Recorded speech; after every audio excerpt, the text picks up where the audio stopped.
Hi guys, Kuya Aya here, and today we're going to be talking about Swiska, or She Who Stole Cupid's Arrow by Ali Looney, which I'll mostly be addressing as Swiska in this review because the title is a mouthful. So,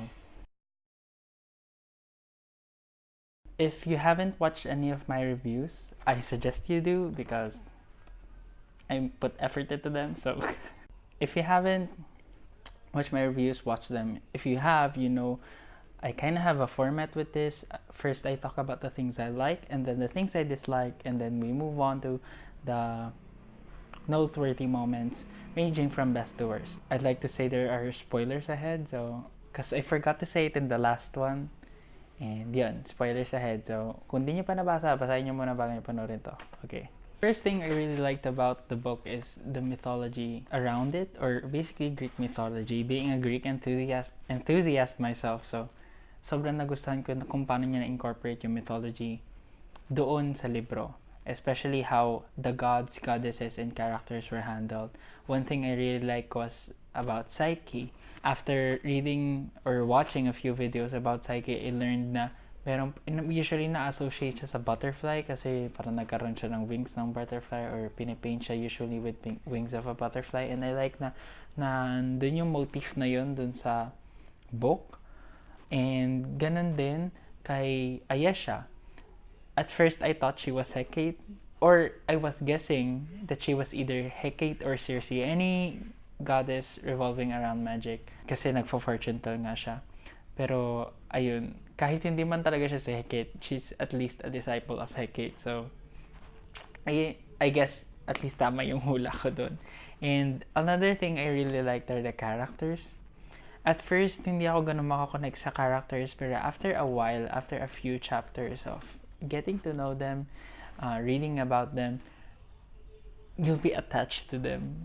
And I really like to talk about them one by one. First, si Jillian. I think Jillian is a really good protag. Nung una, hindi ko nga siya gaano magets. Pero as we move on to the story, mas marami tayong natutunan tungkol sa background niya.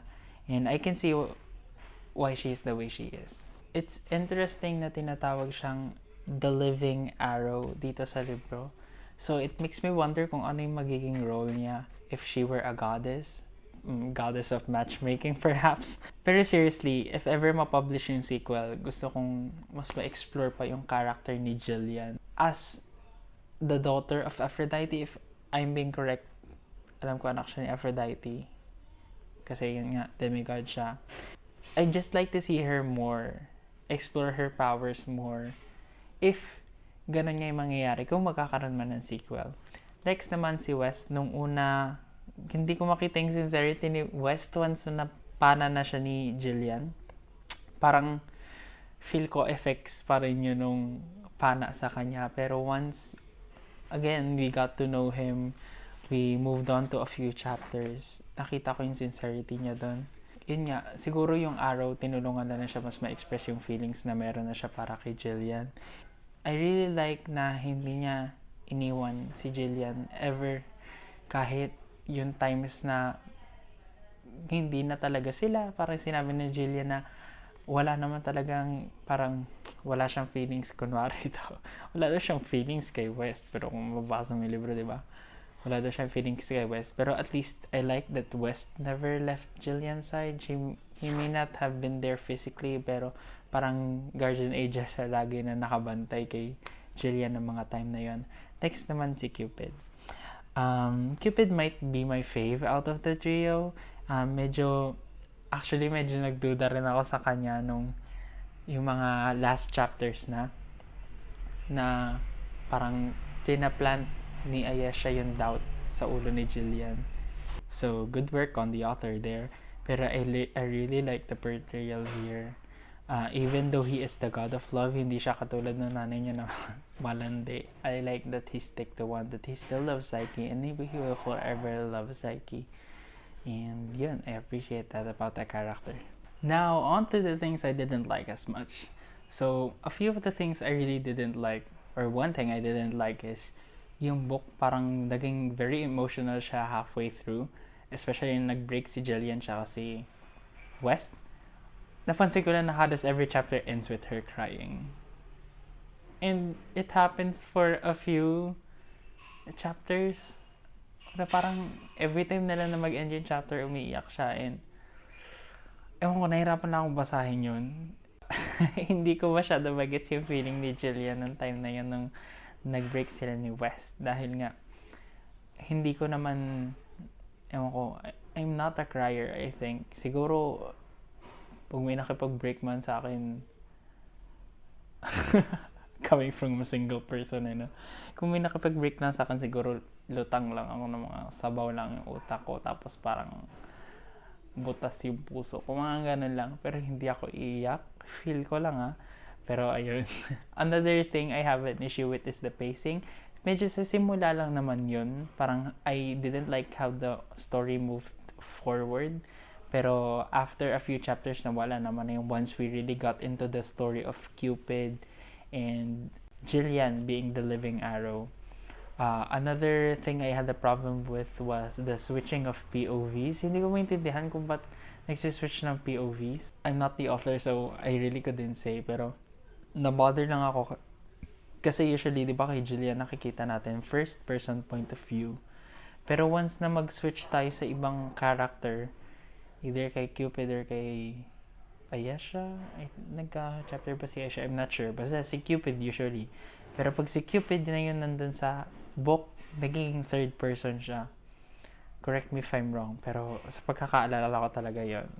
So, medyo na, hindi lang ako masyado natawa dun. Parang wala kasing consistency yung book. Another thing I didn't like are the typos. It usually doesn't bother me because there are typos in pop fiction books. There are many, even if I read the new ones now, meron pa rin siya mga typo errors. Pero since proofreader nga si Jillian, parang tapos ang dami pa rin typo. Parang mas napansin ko lang siguro siya dahil nga proofreader si Jillian. Tapos lagi siya pinapagalitan dahil nga ang dami niyang typo sa mga pinuproofread niya. And yun, siguro nakakatawa lang. Parang ang ironic lang na proofreader si Jillian sa book. Pero yung literal na book na binabasa natin ito sa story niya has a lot of typos. So, ayun. And one thing, hindi naman super dislike talaga. Pero ito lang, napansin ko na parang nitpick na lang to. Napansin ko na in the newer versions of the books or sa mga, yung bago ngayon, yung may may cloak na dito sa gilid. Napansin ko lang, or yung may label na dito kung cloak, teen fic, or new adult siya. Napansin ko lang na isa na lang yung picture niya.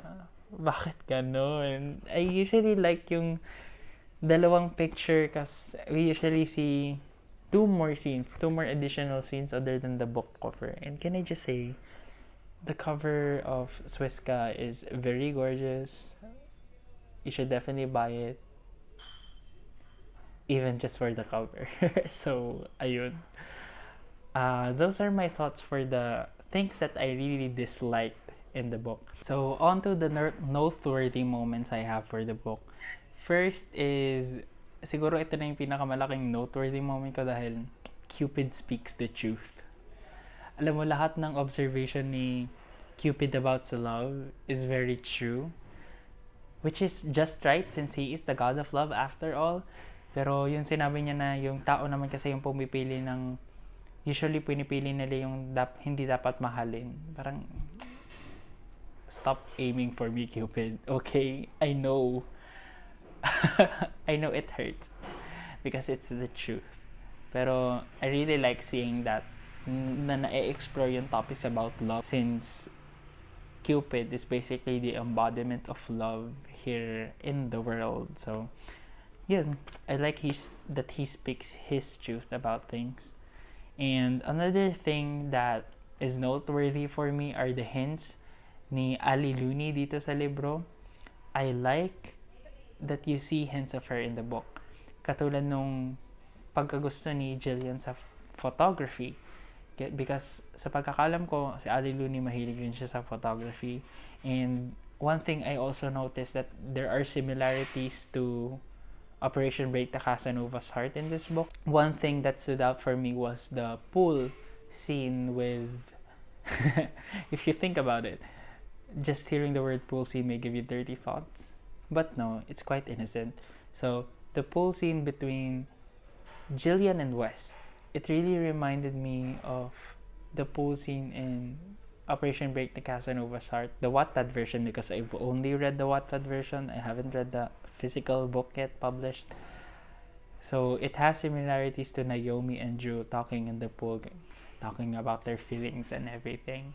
Though it may have ended in different ways, because I think Naomi and Drew kissed at the end of that scene, but Jillian and West's situation, they just talked about how they were still going to be friends even though they like each other, or even though at that time West thinks he's the only one that likes Jillian. At yun, napansin ko lang yung similarity na yun. And also yung parang beach or resort, yung pagpunta ng mga characters ni Ali Looney sa isang resort or sa beach for stuff. Like, dito parang retreat. Tapos, yung sa Operation Break the Casanova's Heart is like a contest, kaya sumama sila papunta doon. So, yun yung mga similarities na napansin ko dun sa dalawang books. And another noteworthy moment is the flashback chapter. Hindi ko siya ganun masyado nagustuhan. Pero I kind of understand why, because it explains how everything happened after yung chapter na pinana ni Jillian yung cave ni Ayesh or something, tas nag-break yung barrier. So it explains that she's still just cupid, and we saw Cassie there. Yun, si Cassie, we'll talk about her later down the videos. And another thing I really like, or a noteworthy moment for me, is the ending. I like that Jillian forgot about everything. It really parang sets up a new book, perhaps. A new book for these three characters. And gusto ko lang na they get a do-over after everything na nangyari sa kanila. And I like that it ended with Cupid saying to Jillian that yung sinabi niya na, di ba, sinabi ko sa'yo maging masaya ka rin.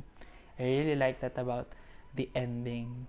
And I hope it doesn't end there, because, you know, parang ang dami pa natin pwedeng maging adventure kasama yung tatlong character na to. One noteworthy, not moment, but the character, sabi ko kanina, si Cassie, dahil she's cursed by Apollo.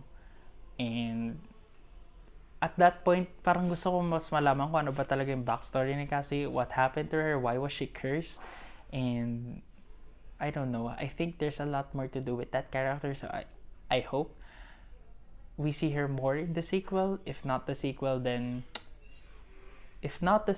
maybe a series dedicated to her, or a book dedicated to Cassie. Overall, sobrang nagustuhan ko yung libro. So, sobrang gusto ko siya, natapos ko siya in half a day, which is a record for me, because the fastest I finished a book is a day. Pero ito, half a day. I started at noon and ended in the evening. And ganun siya kaganda. So, I'd really recommend it to everyone who likes Greek mythology. Kaya, ayun. And of course, I want a sequel to happen, because who wouldn't? I think there's still a lot more to explore in the world, and I really want to see what happens to Jillian and West without all the drama. But I still think na magkakaroon ng drama. Syempre, anong mangyari sa sequel, diba? There's just a good groundwork na na-lay out dun sa mythology, dun sa world, na ang daming possibilities na pwedeng explore. You can pull in a new cast of gods na pwede nilang maka-interact dito sa libro. That's one thing I would like to see, is to incorporate other mythologies into the book. It's a 4.5 over 5 for me. Hindi siya full-on 5, because ayun, may mga problems pa rin ako dun sa libro. I think those problems are very minor para sa akin. Kaya ang ranking ko is 4.5. One thing I also do while reading books is listening to albums. I like having like background music na pinakikinggan habang naalala ko lang kasi yung pinakikinggan ko nun. Which is, I like as I was saying earlier, may gusto lang ako pinakikinggan habang nagbabasa ng libro. And at that time, I was listening to Lover by Taylor Swift. And I think it kind of fits, it kind of doesn't, because ewan ko lang, siguro walang ganun ka-emotional na track dun sa libro, dun sa album ni Taylor Swift na mag-fit sa libro, because the emotional things here in the book, siguro mas close siya sa Red ni Taylor Swift. Pero, ewan ko, yung aesthetic ng album, pati aesthetic na to libro is very close to each other. Kaya, ewan ko, yun yung pinapakinggan ko. Tsaka, even though love songs, yung lovey-dovey songs, usually yung mga songs dun sa album na yun, nagiging dramatic siya every time. Ewan ko, pag pinakikinggan ko, nag-iiba yung lyrics eh. Parang, yung Cruel Summer, ayun, medyo heartbreaking song yun. Heartbreaky pop song, yung Cruel Summer. Pero, ayun, isa yun sa madalas kong pinakinggan. Cornelia Street, basta yung mga medyo heartbreaking na kanta dun sa album ni Taylor Swift, that's what I usually listen to while reading the book. I don't recommend it on earphones while you're reading.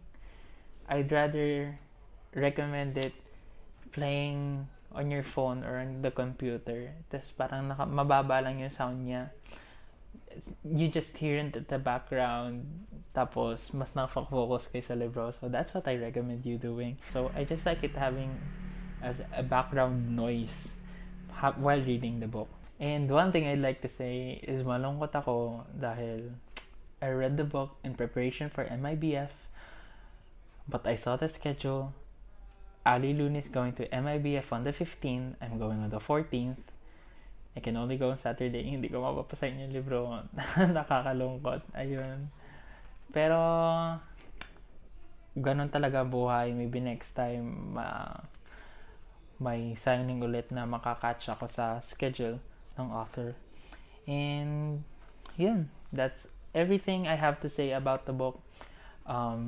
We can discuss more things in the comment section below. If you like the video, please push the like button. If you'd like to be updated on my content here on the channel, click the subscribe para ma-inform kayo. Yun, I really like doing these videos because I really like talking about these books, the pop fiction books in general. Kasi usually hindi ko siya nakikita na review sa booktube dito sa YouTube. And yun, stay tuned because I'm currently reading Ken Daniel's When the Rain Stopped Falling. I actually already finished it while making this review. So, yun. Stay tuned.